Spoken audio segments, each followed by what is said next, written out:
You have probably seen clips of her by now.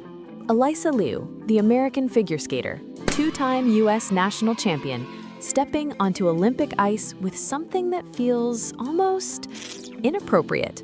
She looks like she's having fun, not relieved, not calculating, not tense, not desperate to prove something, just present. And that feels rare, because when was the last time you did something important, something that mattered, and actually enjoyed it while it was happening? Somewhere between childhood and adulthood, we replaced play with performance. Everything became strategic. Your hobbies need to become income streams. Your workouts need to sculpt something. Your friendships need to network something.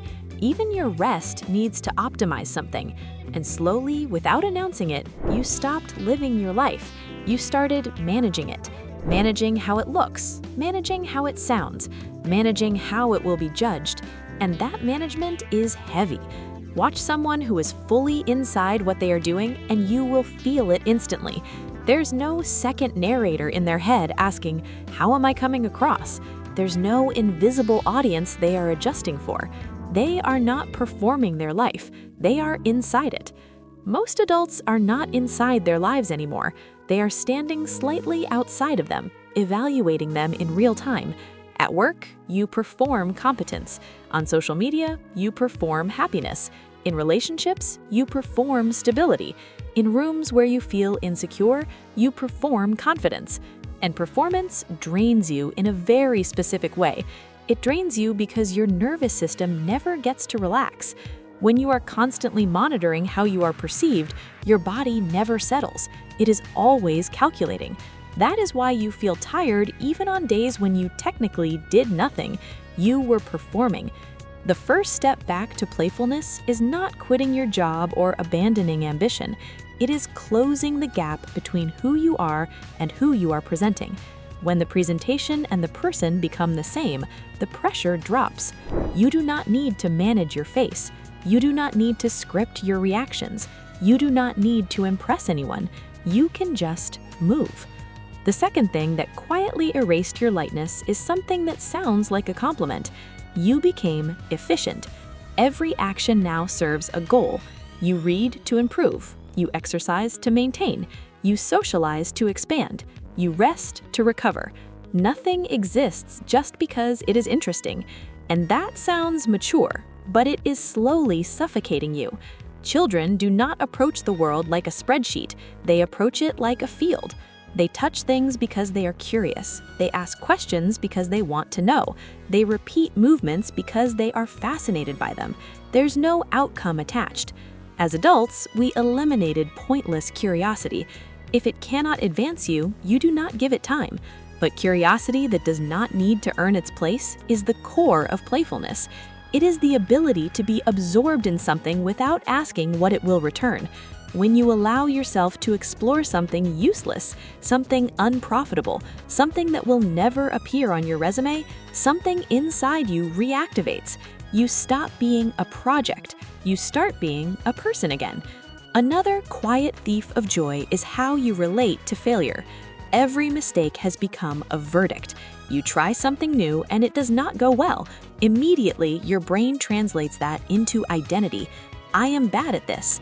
I am not talented enough. I should have known better. I embarrassed myself. And those conclusions shrink you. They make you cautious. They make you strategic. They make you avoid situations where you might look inexperienced. But aliveness lives in the beginner stage. The moment you are new at something, your senses are sharper. Your awareness is higher. You are more awake. It feels uncomfortable because you cannot hide, but discomfort is not danger. It is expansion. The people who stay playful are not the ones who avoid falling.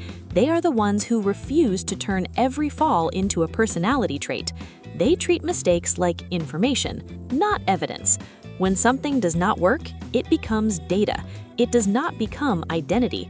That small internal shift protects your courage, and courage is required for joy. Your environment is also shaping you more than you realize. You may think you're independent, but your nervous system is constantly calibrating to the people around you.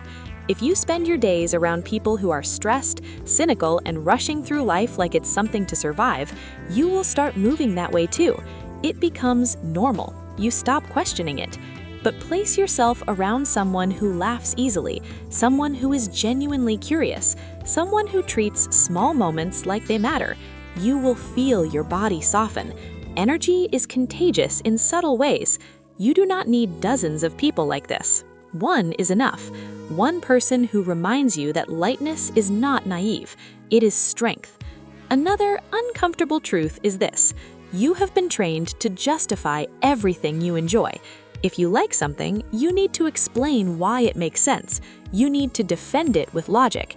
But joy has never required logic. It is allowed to exist without a business plan.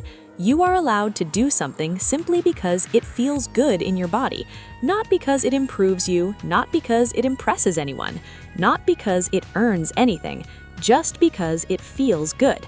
And you will notice resistance when you try this. There's a voice that says, "You are wasting time." That voice sounds responsible. It sounds mature, but it is often fear disguised as discipline. Fear of falling behind, fear of not maximizing, fear of being ordinary. The most radical thing you can do in a culture obsessed with output is to protect your enjoyment like it is essential, because it is.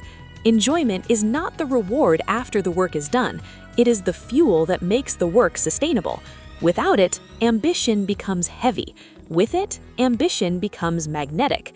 You can pursue excellence without losing lightness.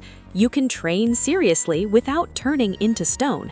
You can build something meaningful without forgetting how to laugh while doing it, but only if you stop treating your life like a performance review. There's another layer to this. Being bad at something as an adult feels threatening. When you were younger, being new was normal. Now, being inexperienced feels embarrassing, so you avoid it. You stay in areas where you are competent. You protect your image. But the beginner state is one of the most alive states you can experience.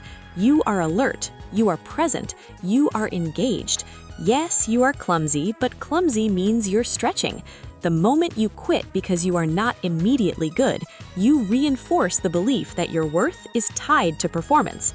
Stay longer than your pride wants you to. Let yourself be seen learning. That is not weakness. It is psychological freedom. And here's the deeper truth beneath all of this. You did not lose your playfulness. You layered responsibility on top of it. You layered expectation. You layered comparison. You layered productivity. You layered fear. Underneath all of that, the part of you that knows how to be absorbed still exists.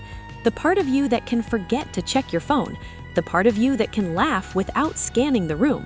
The part of you that can attempt something without rehearsing the outcome. It is still there. The art is not becoming someone new. It is removing what made you heavy. You can be ambitious and light at the same time. You can chase big goals without turning every moment into pressure. You can care deeply without carrying everything like it's life or death.